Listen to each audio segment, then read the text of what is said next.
স্থির তড়িৎ বা ইলেকট্রোস্ট্যাটিক্সের পঞ্চম ক্লাসে সকলকে জানাই স্বাগত। আজকের ক্লাসে আমরা ইলেকট্রোস্ট্যাটিক্সের একটি গুরুত্বপূর্ণ বিষয় নিয়ে আলোচনা করব, যেটি হলো গাউসের উপপাদ্য। এই গাউসের উপপাদ্য অংশটি এইচএসসি সিলেবাসে একটি গুরুত্বপূর্ণ অংশ। এখান থেকে যেমন নানান ধরনের থিওরি তোমাদের পরীক্ষায় আসে, সেরকমই বিভিন্ন রকমের গাণিতিক সমস্যাও এখান থেকে আমরা দেখি। তাহলে চলো শুরু করা যাক।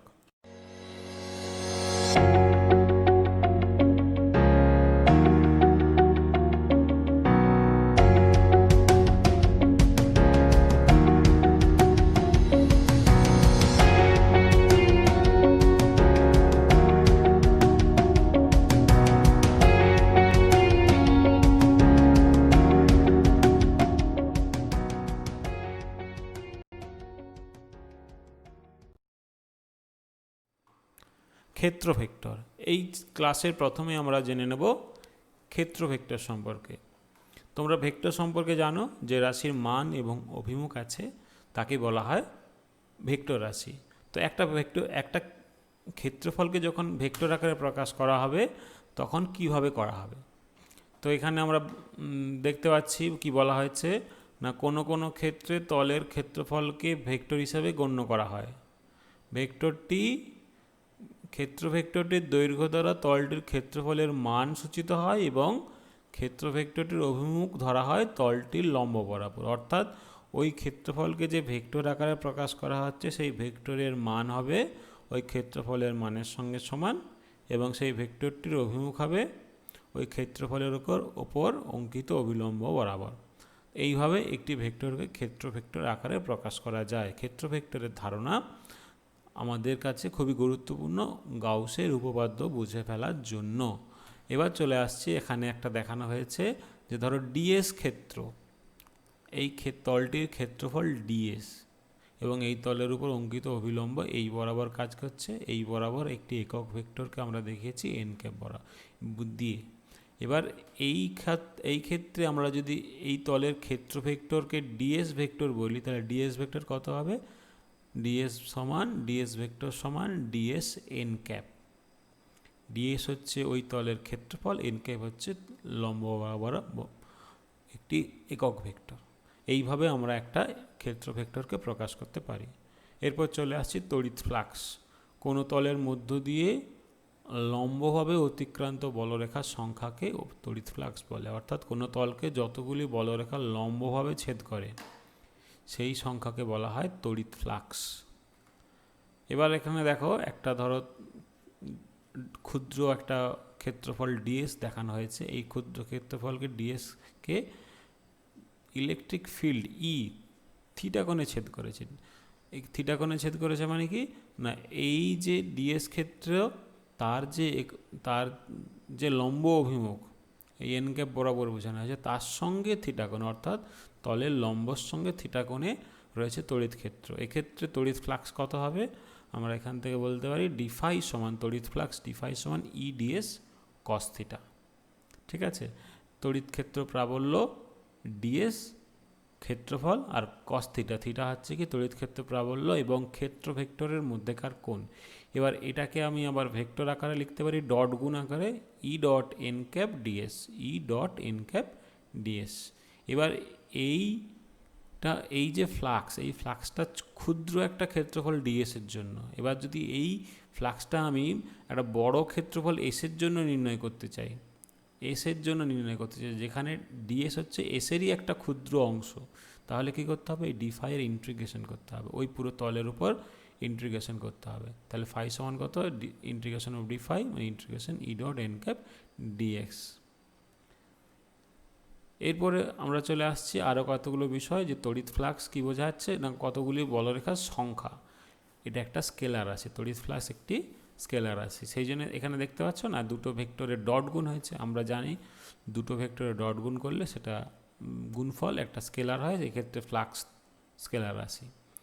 এসআই পদ্ধতিতে তড়িৎ ফ্লাক্সের একক newton per coulomb metre square. E এর সঙ্গে ডিএস গুণ করা হচ্ছে। ই এর একক কী ছিল? নিউটন পার কুলম, আর ক্ষেত্রফলের একক মিটার স্কোয়ার। তাহলে সেখান থেকে চলে আসছে newton per coulomb metre square. আবার আমরা অন্যভাবে তড়িৎ ক্ষেত্রের একক দেখেছিলাম কি ভোল্ট পার মিটার, সে ভোল্ট পার মিটারের সঙ্গে আবার একটা মিটার স্কোয়ার গুণ হলে হয়ে যাচ্ছে ভোল্ট মিটার, অর্থাৎ তড়িৎ ফ্লাক্সের একক newton per coulomb metre square বা ভোল্ট মিটার।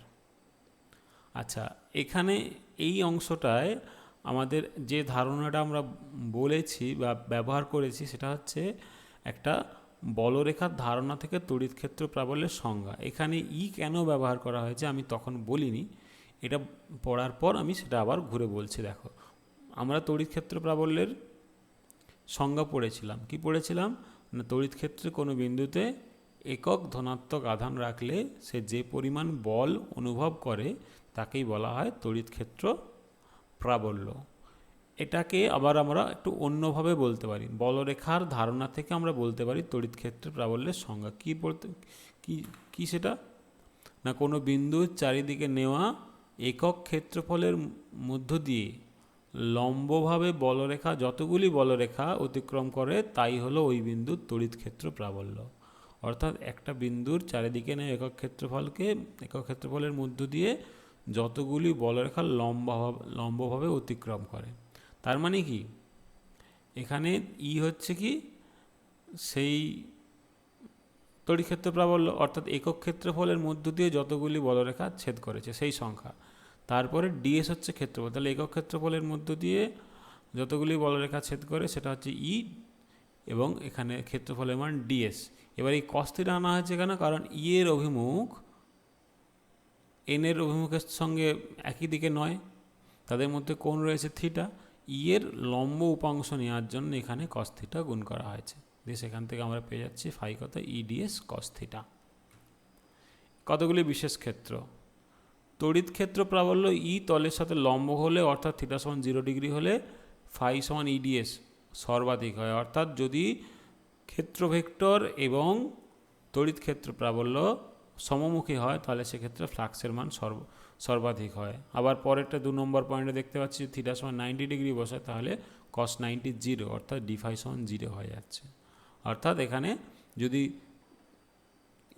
এবং ক্ষেত্র ভেক্টর পরস্পর লম্ব হয়, অর্থাৎ এর সঙ্গে আর তল পরস্পর সমান্তরাল হয়, তাহলে এখানে সর্বনিম্ন হচ্ছে তলের সাথে সমান্তরাল হলে, তলের সাথে সমান্তরাল কিন্তু ক্ষেত্র ভেক্টরের সঙ্গে লম্ব। আমরা থিটাটা সবসময়ই ক্ষেত্র ভেক্টরের সঙ্গে নির্ণয় করছি। কোনো তলের সাথে জড়িত বহির্মুখী ফ্লাক্স ধনাত্মক ফ্লাক্স এবং অন্তর্মুখী ফ্লাক্সকে ঋণাত্মক ফ্লাক্স বলা হয়। অর্থাৎ তলের থেকে যদি বলরেখাগুলো বাইরের দিকে বেরিয়ে যায় তাহলে সেক্ষেত্রে সেটা ধনাত্মক ফ্লাক্স, আর যদি বলরেখাগুলি তলের মধ্যে এসে প্রবেশ করে, বলরেখাগুলি যদি তলের মধ্যে প্রবেশ করে তখন সেই ফ্লাক্সকে বলা হয় অন্তর্মুখী ফ্লাক্স। এরপরে আমরা যে বিষয়টা নিয়ে এই ক্লাসে আলোচনা করব সেটা হচ্ছে গাউসের উপপাদ্য। গাউসের উপপাদ্য কি বলছে, কোনো বদ্ধ তলের মধ্য দিয়ে অতিক্রান্ত তড়িৎ ফ্লাক্স ওই তলের অভ্যন্তরে অবস্থিত মোট আধানের 1/ε গুণ। এখানে এই উপপাদ্যের সাহায্যে কোনো বদ্ধ তলের মধ্য দিয়ে অতিক্রান্ত মোট ফ্লাক্স আমরা নির্ণয় করতে পারছি। মোট ফ্লাক্সটা কত না, ওই তলের মধ্যে যা আধান রয়েছে তার 1/ε গুণ। তাহলে গাণিতিক নিয়ম অনুসারে গাউসের উপপাদ্য কী লেখা যায়, অতিক্রান্ত মোট ফ্লাক্স আমরা অলরেডি শিখেছি, ইন্টিগ্রেশন E.n∠ds। এবার এখান থেকে যেটা আমরা জানতে পারছি যে এই ফ্লাক্স কার সঙ্গে সমান হয়, মোট আধানের 1/ε গুণ। মোট আধান বলতে কি না, যে পরিমাণ আধান ওই বদ্ধ তলের মধ্যে রয়েছে, ওই তলের মধ্যে যে আধান আবদ্ধ রয়েছে সেই আধানের পরিমাণ হচ্ছে কিউ। তাহলে মোট ফ্লাক্স আমরা এই উপপাদ্যের সাহায্যে নির্ণয় করতে পারছি, যেটা হচ্ছে Q/ε। এখানে মনে রাখবে মোট ফ্লাক্স বলতে কিন্তু এটা Q/ε, এবং সেটা এই যে আমরা নির্ণয় করেছিলাম মোট ফ্লাক্স ইন্টিগ্রেশন E.n∠ds এর সঙ্গে সমান। মানে এটাও মোট ফ্লাক্স হিসেবে বলতে পারি, এটাও মোট ফ্লাক্স হিসেবে বলতে পারি, যেটা পরস্পরের সঙ্গে সমান হয়। এবার কি বলা হচ্ছে না, বদ্ধতলের বাইরে এক বা একাধিক আধান থাকলে এদের মধ্যে বদ্ধতলের মধ্য দিয়ে মোট তড়িৎ ফ্লাক্স 0 হবে। বাইরে যদি কোনো আধান থাকে, আমরা সূত্রে এখানে এই নিয়মের মধ্যে কি বলেছি, যে আধানটা এখানে বসানো হয়েছে সেই আধানটা ওই বদ্ধতলের মধ্যে থাকবে। এবার যদি কোনো আধান বদ্ধতলের বাইরে থাকে তাহলে কি হবে, তাদের জন্য কোনো তড়িৎ ফ্লাক্স হবে না। তাদের জন্য কোনো তড়িৎ ফ্লাক্স হবে না। আধান যেগুলো বদ্ধতলের মধ্যে রয়েছে তাদের জন্যই তড়িৎ ফ্লাক্স হবে, বাইরের আধানের জন্য কোনো তড়িৎ ফ্লাক্স থাকবে না। সেই ক্ষেত্রে মোট তড়িৎ ফ্লাক্স কত হয়ে যাবে? 0। বাইরে অবস্থিত আধানের প্রকৃতি ধনাত্মক বা ঋণাত্মক যাই হোক, উপপাদ্য সমানভাবে প্রযোজ্য, অর্থাৎ বাইরের আধান সে প্লাস হোক বা মাইনাস হোক তার জন্য মোট তড়িৎ ফ্লাক্স 0 হবে। শুধুমাত্র অভ্যন্তরে থাকা আধানের জন্যই তড়িৎ ফ্লাক্স থাকবে। এবার দেখো কতগুলো উদাহরণ আমরা দেখিয়েছি। ধরো এটা একটা বদ্ধ তল আমরা দেখিয়েছি, বদ্ধ তল, তার মধ্যে একটা আধান প্লাস কিউ আর একটা আধান মাইনাস কিউ। একটা প্লাস কিউ একটা মাইনাস কিউ কোথায় আমরা দেখেছি? আর তড়িৎ দ্বিমেরুর মধ্যেও কিন্তু একটা এরকম সমান এবং বিপরীত ধর্মী দুটো আধান থাকে। তার মানে কি এই যে ব্যবস্থাটা আমরা দেখিয়েছি এটা তড়িৎ দ্বিমেরুর জন্য প্রযোজ্য। এক্ষেত্রে কি হবে? মোট ফ্লাক্স 0 হবে, কারণ কি মোট আধান কত? প্লাস কিউ মাইনাস কিউ যোগ করলে 0। তাহলে এই যে এই সূত্রে যদি ডান দিকে আমি কিউ সমান 0 বসাই তাহলে মোট ফ্লাক্স ফাই সমান কত? 0 হয়ে যাচ্ছে। তাহলে এক্ষেত্রে মোট ফ্লাক্স 0, কারণ তলের মধ্যে মোট আধানের পরিমাণ 0। এবার দেখো একটা ঘনক দেখানো হয়েছে, ঘনকের কেন্দ্রে কিউ আধান রয়েছে। এবার এটাও একটা বদ্ধ তল, এই বদ্ধ তলের মধ্য দিয়ে অতিক্রান্ত মোট ফ্লাক্স কত হবে? এই সূত্র অনুযায়ী কিউ বাই এপসাইলন। তার মানে কি এর যে মোট 6টা তল রয়েছে, যে এখানে 1 2 3 4 5 6, এই মোট যে 6টা তল রয়েছে সেই 6টা তলের মধ্য দিয়ে মোট তড়িৎ ফ্লাক্স কিউ বাই এপসাইলন, কারণ গাউসের সূত্রই বলে দিচ্ছে মোট অতিক্রান্ত ফ্লাক্স কিউ বাই এপসাইলন। এখানে আধানের পরিমাণ কিউ। এবার এই আধান একদম কি রয়েছে? এই ঘনকের কেন্দ্রে অবস্থান করছে। তার মানে কি এই কেন্দ্রে অবস্থান করার ফলে যে ফ্লাক্স নির্গত হবে সেই ফ্লাক্স এই 6টি তলের মধ্য দিয়ে সমান ভাগে ভাগ হবে, অর্থাৎ প্রত্যেকটা তলের মধ্যে দিয়ে যে ফ্লাক্স নির্গত হবে তার মান কিউ বাই 6 এপসাইলন। একটা মোট 6টা তল দিয়ে কিউ বাই এপসাইলন, প্রতিটার ভাগে পড়ছে কত? Q by 6 epsilon. অবশ্যই আধানটিকে এই ঘনকের কেন্দ্রে অবস্থান করতে হবে, মানে এই আধান থেকে প্রতিটি তলের দূরত্ব কিন্তু সমান, মানে প্রতিটি তল সম দূরত্ব এবং সম অবস্থানে অবস্থান করছে। এরপরেরটা আমরা এখানে কি দেখছি? একটা ঘনক, তার একটা শীর্ষবিন্দুতে এই আধানটা অবস্থান করছে। ঠিক আছে, শীর্ষবিন্দুতে আধানটা অবস্থান করছে। এক্ষেত্রে ঘনকের মধ্য দিয়ে অতিক্রান্ত ফ্লাক্স, পুরো ঘনকটার মধ্য দিয়ে অতিক্রান্ত ফ্লাক্স কত? Q by 8 epsilon. কীভাবে পেলাম যদি একটু বলতে চাই তাহলে বলতে পারি, যদি এই বিন্দুটাকে কেন্দ্র করে আমি আরও এখানে 7টা ঘনক বসাই, মানে এদিকে এখানে একটা, এর ঠিক পিছনে আরও 2টো, আর তার ঠিক ওপরে আরও 4টে যদি বসানো হয়, তাহলে বুঝতে পারবে যে তখন ওই যে মোট 8টা ঘনক আমি ব্যবহার করলাম, 8টা ঘনকের কেন্দ্রে তখন কিউ আধান অবস্থান করবে। তাহলে 8টা ঘনকের কেন্দ্রে যদি কিউ আধান অবস্থান করে, ওই 8টা ঘনকের মধ্য দিয়ে মোট তড়িৎ ফ্লাক্স হবে কত? Q by epsilon nought. একটা ঘনকের মধ্য দিয়ে তড়িৎ ফ্লাক্স হবে কিউ বাই 8 এপসাইলন নট। এরপরেরটা চলে আসছে একটা তল, ঘনকের যে তল তার মাঝখানে রয়েছে। তাহলে এক্ষেত্রে এই ঘনকের মধ্য দিয়ে কত ফ্লাক্স নির্গত হবে সেটা হিসেব করার জন্য ঠিক এর উপরে আমরা আরেকটা ঘনক বসিয়ে দেব। তার মানে কি দুটো ঘনকের মধ্য দিয়ে ফ্লাক্স নির্গত হবে, দুটো ঘনকের মধ্য দিয়ে ফ্লাক্স নির্গত হবে এবং দুটোর মধ্যে সমপরিমাণ ফ্লাক্স নির্গত হবে। তাহলে একটা ঘনকের ভাগে পড়বে কত? Q by 2 epsilon. আচ্ছা, এখানে দেখো এখানে অনেক আধান রয়েছে, কতগুলো প্লাস আধান কতগুলো মাইনাস আধান রয়েছে।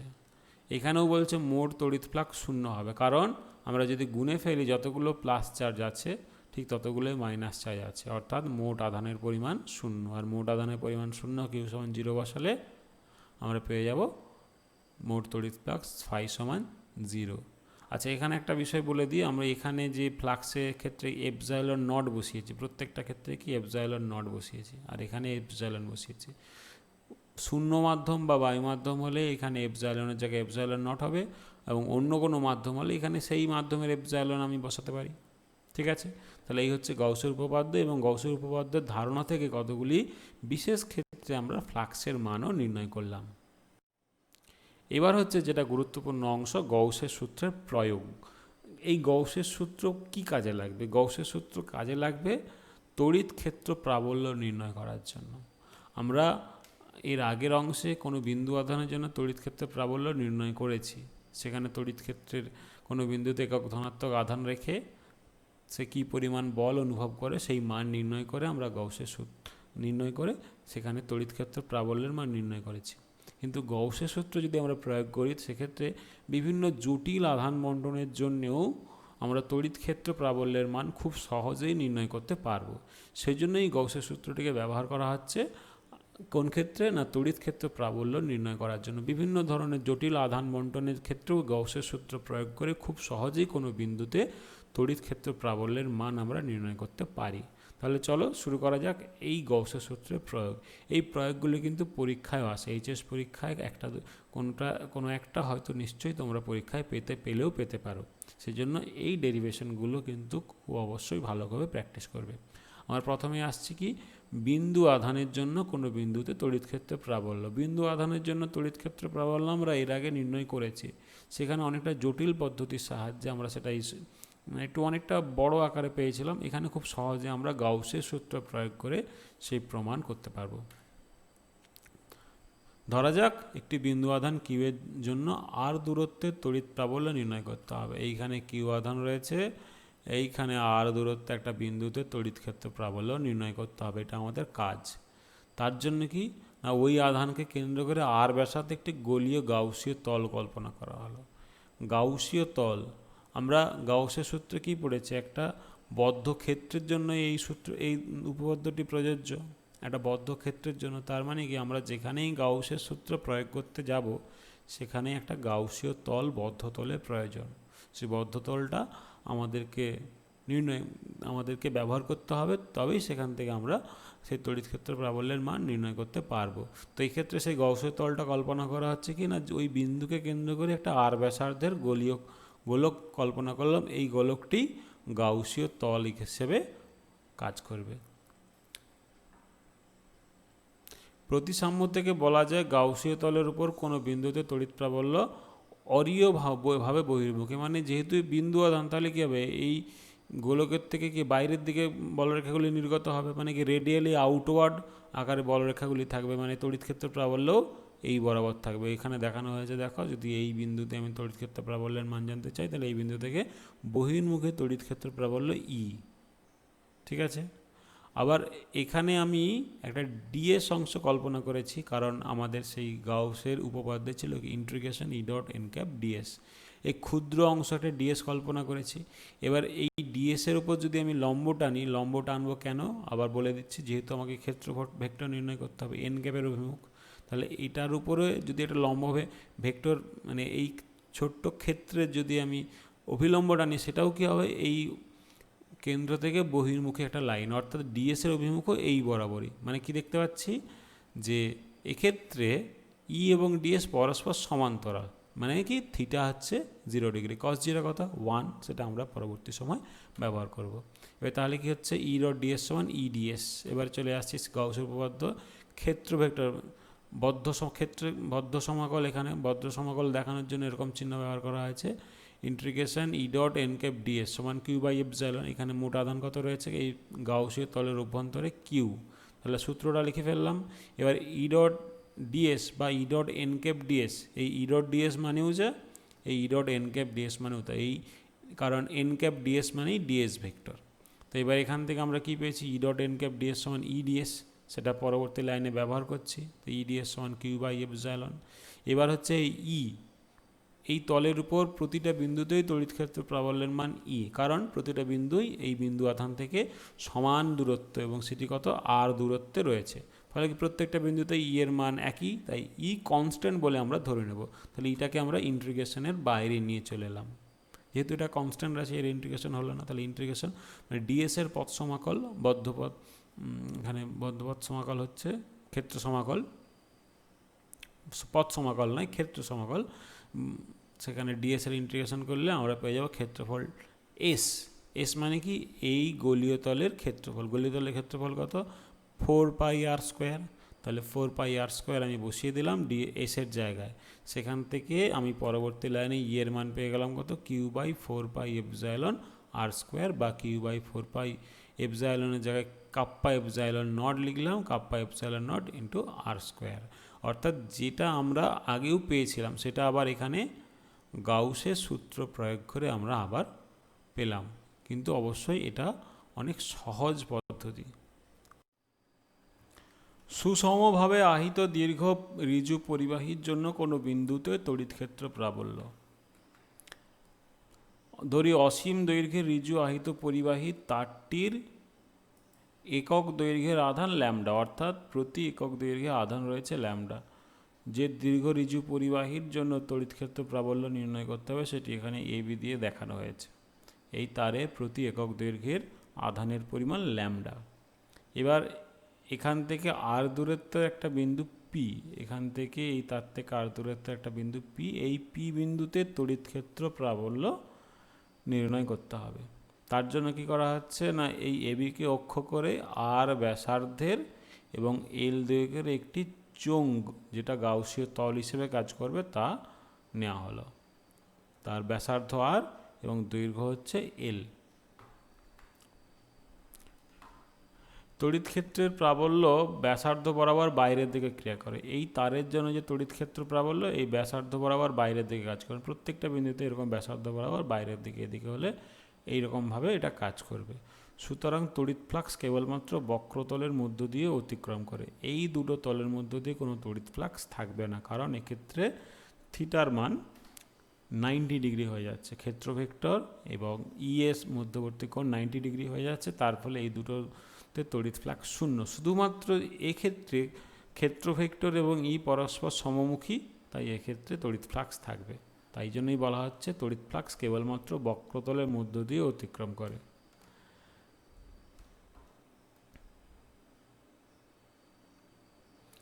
এবার কি না, গাউসি উপপাদ্য অনুযায়ী মোট তড়িৎ ফ্লাক্স কত, কিউ বাই এপসাইলন।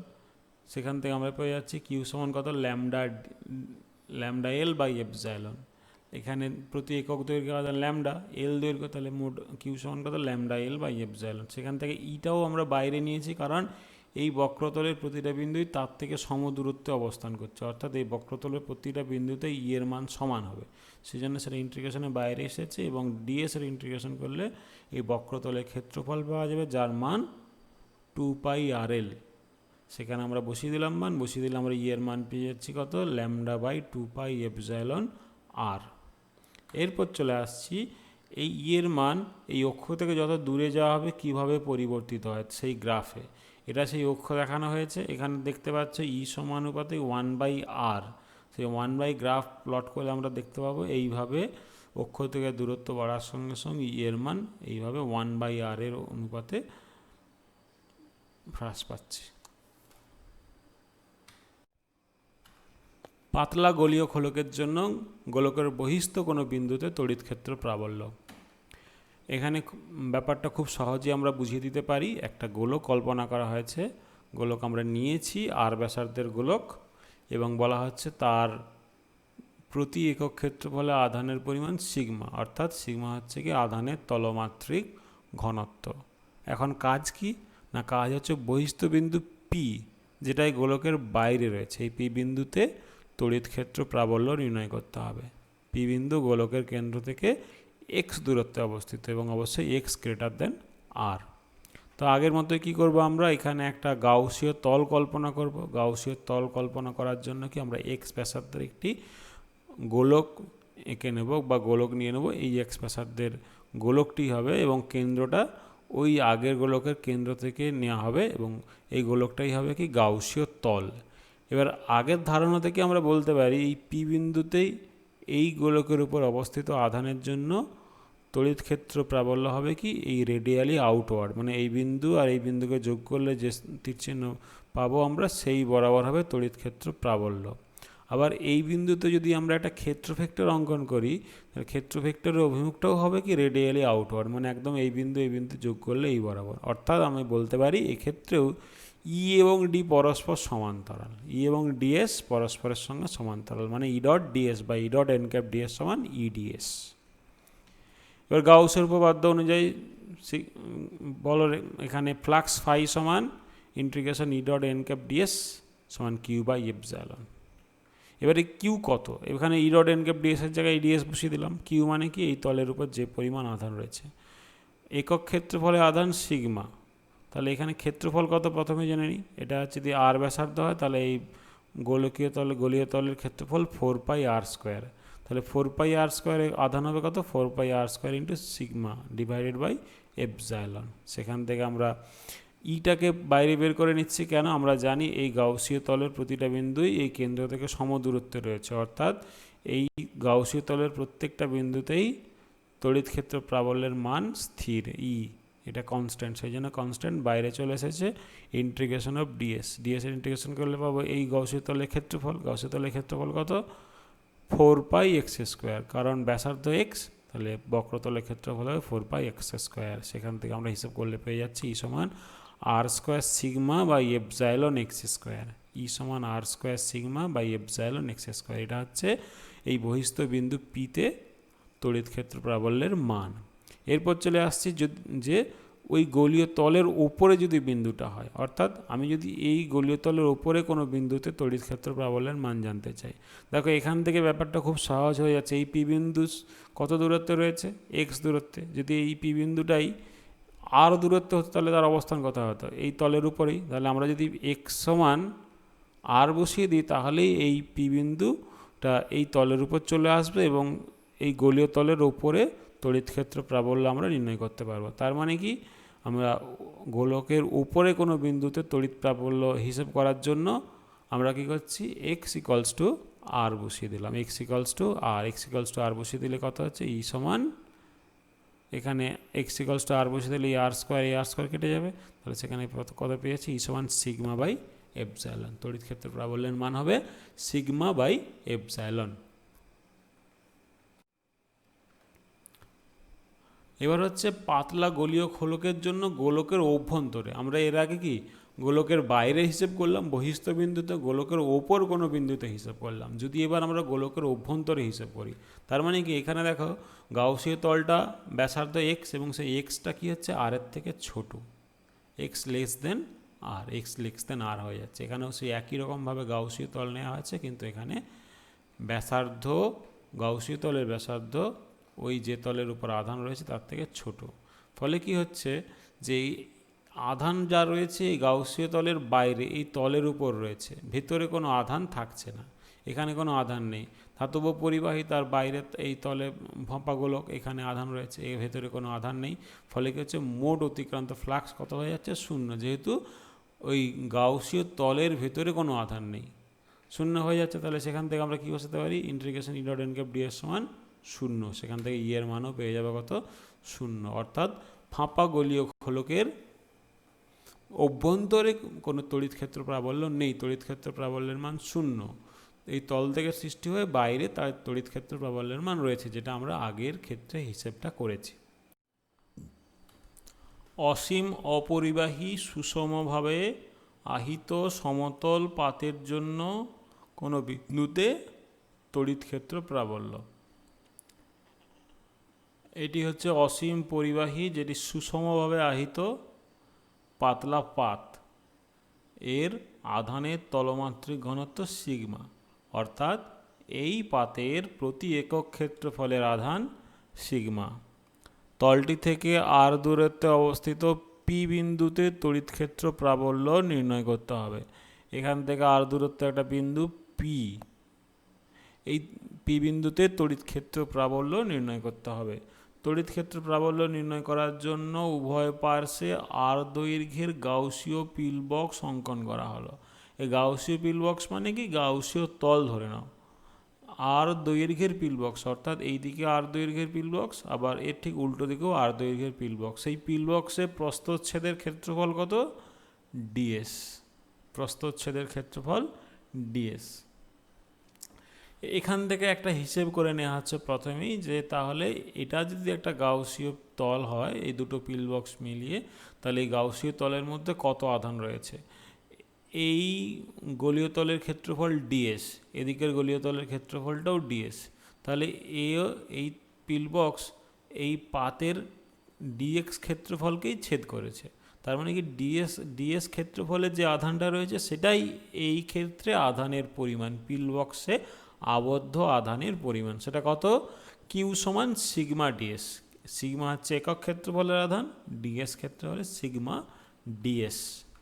এরপরে তাহলে আমরা এখান থেকে গাউসীয় উপপাদ্য প্রয়োগ করে বলতে পারি যে অতিক্রান্ত মোট ফ্লাক্স কত? Q by epsilon. Q by epsilon, q এর জায়গায় সিগমা ডিএস বাই এপসাইলন। এবার এইখানে দেখো তিনটে তল, এইটা একটা বৃত্তাকার সমতল, এদিকে একটা বৃত্তাকার সমতল, আর একটা বক্রতল, এই তিনটে তল রয়েছে।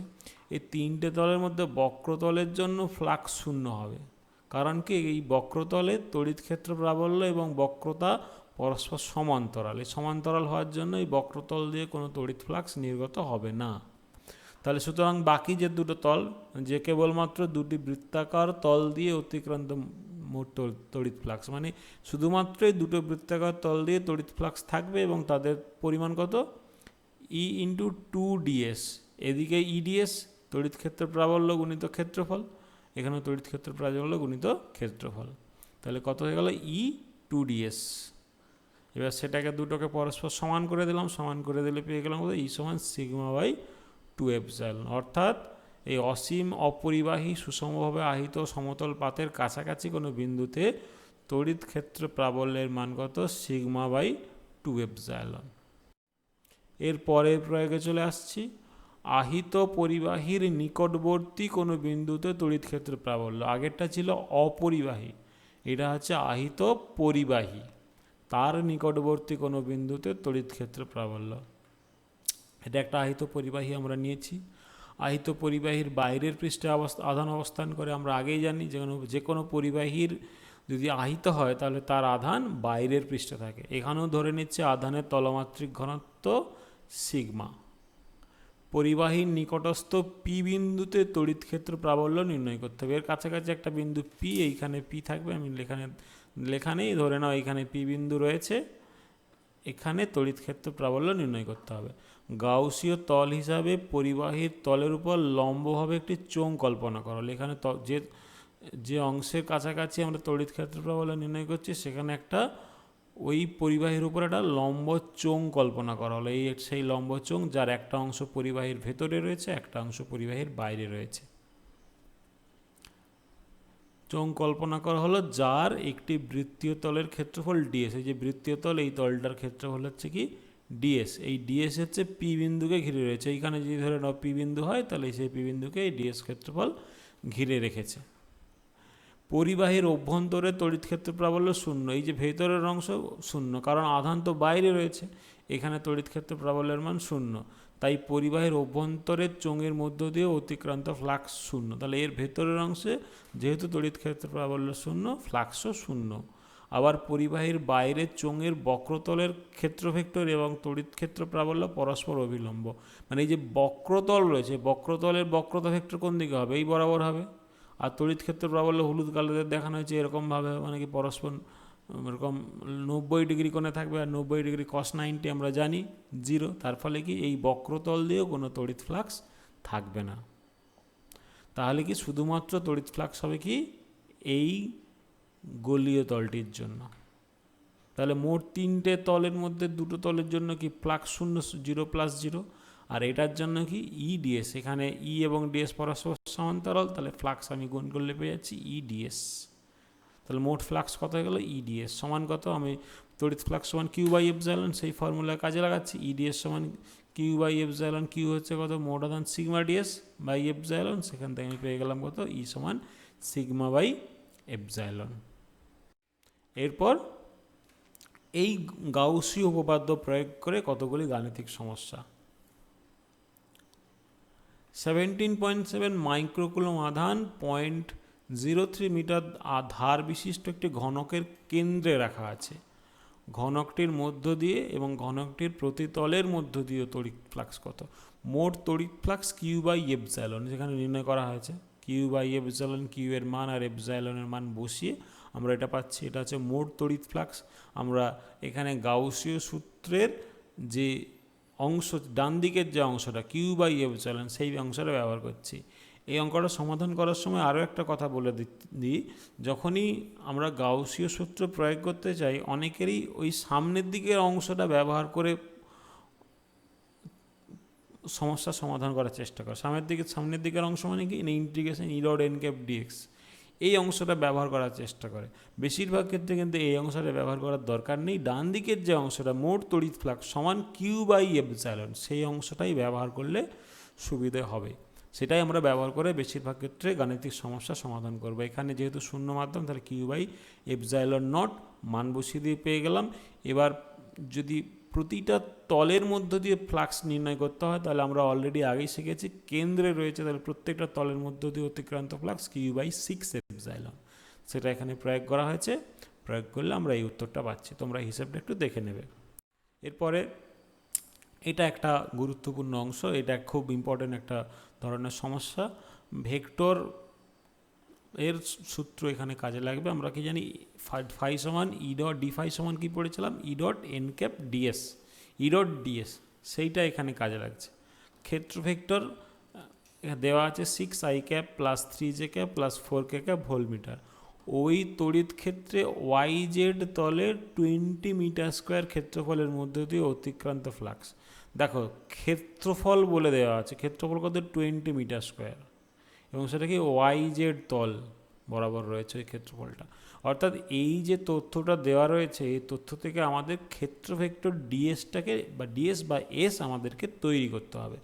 এবার এটা ওয়াই, আমরা কি জানি যে কোনো ক্ষেত্রফলের ক্ষেত্র ভেক্টর কী করে নির্ণয় করতে হয় না, সেই ক্ষেত্রফলের ক্ষেত্র ভেক্টরের মান হবে ক্ষেত্রফলের মানের সঙ্গে সমান। অর্থাৎ এই ভেক্টরটার মান 20 এবং অভিমুখ সেই তলের সঙ্গে লম্ব।